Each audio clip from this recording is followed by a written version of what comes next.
Hello! Have you ever entered a mine and thought, gosh, I wish I knew how to be a bit more safer around all these hidden dangers? If you haven't thought that, maybe you should start thinking that, because there are a lot of hidden dangers in mines, and today you have the complete Elise Freshwater-Blizzard instruction manual on how to stay safe. Now, I'm not going to point out all the dangers, I'm just going to go through the main ones so that you get a good understanding of how to stay safe when you're underground in a mine setting. First things first, bad air. If you've got bad air, you can't breathe very well. You're not getting enough oxygen. You might feel nauseous, you might feel faint, and that is not a good start for getting into a mine. So the first thing you want to do is just make sure there's a draft that's going through the system. A draft means that the air is constantly moving through, albeit at a slow rate. So I can feel the air just touch the back of my neck here. But another way you can find out is by taking a candle, bringing in the candle with you, lighting it up. Hey ho presto, we have another way to tell if there is a draft. So this flame here is not being stagnant, it's actually moving back and forth just a little bit, and that's just what I need to know that the air is moving through the system. Another way you can tell is just by blowing out the candle. Okay, and you can see that the flame has gone out and the smoke isn't rising in a straight line there, which is what we need as well.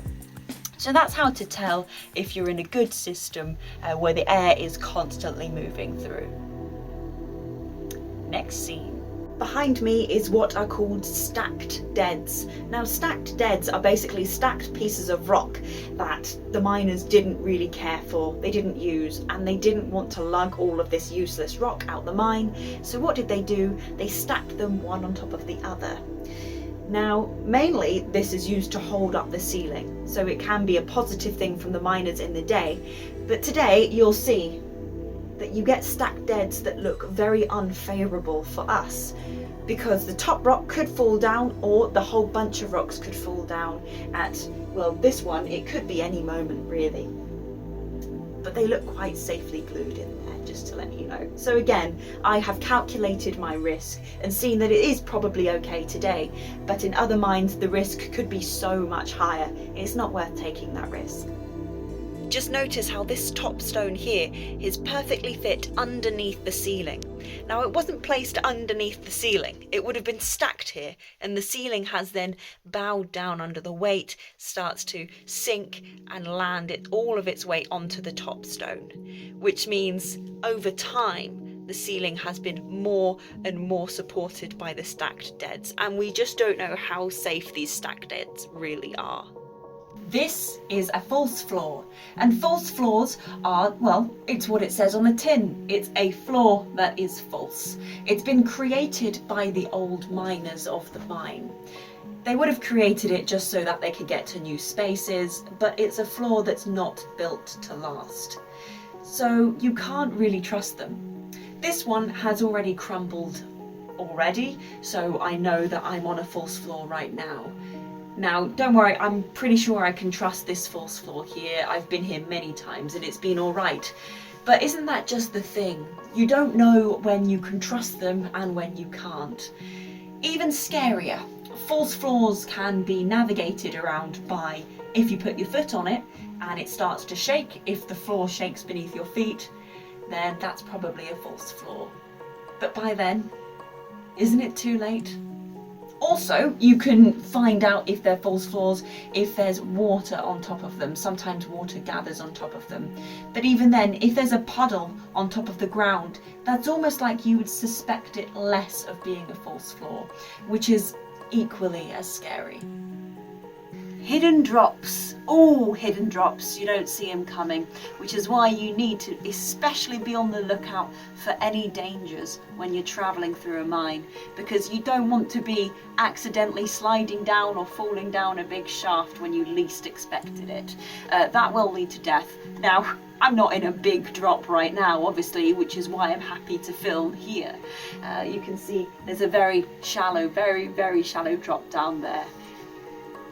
You've also got some intensely slippy floors sometimes, because this is all just sand and I really am just slipping down bit by bit. And not only that, you've got rocks. If there are rocks on the floor, that means they've fallen from somewhere. They don't just end up on the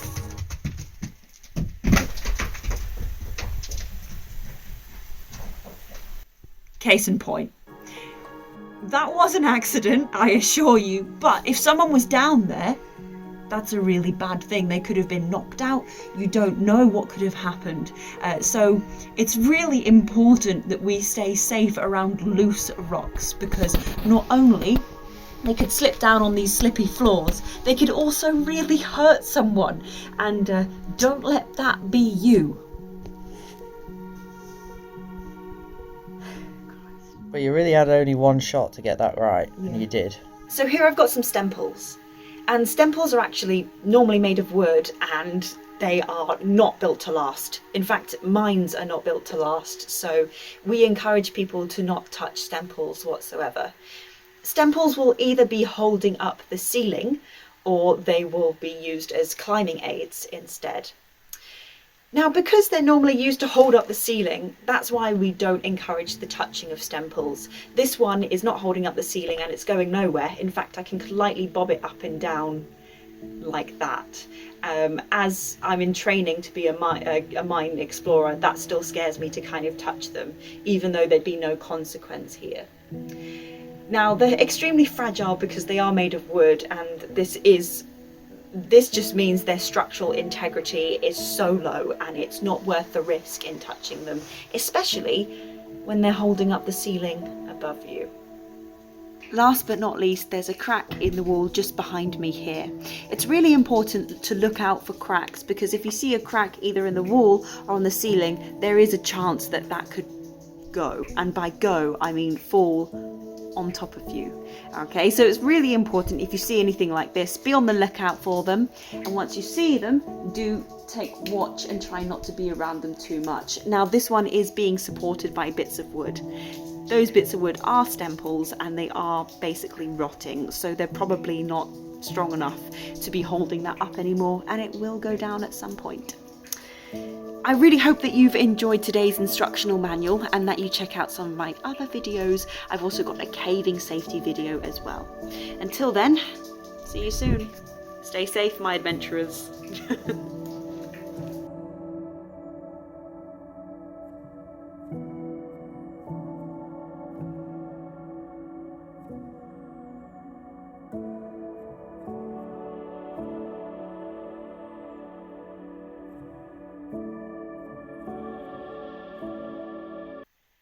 Not staying safe. Bleh. Not staying safe.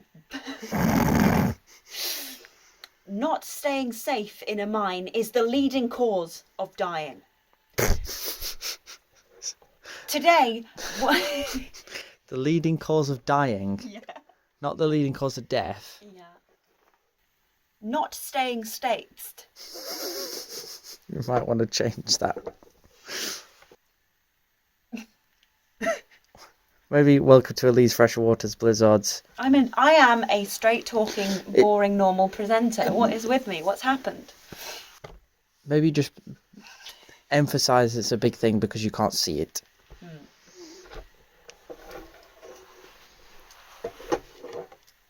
Can't see what? Gas. Okay. Have you ever... Have you ever had a dream where you... Have you ever...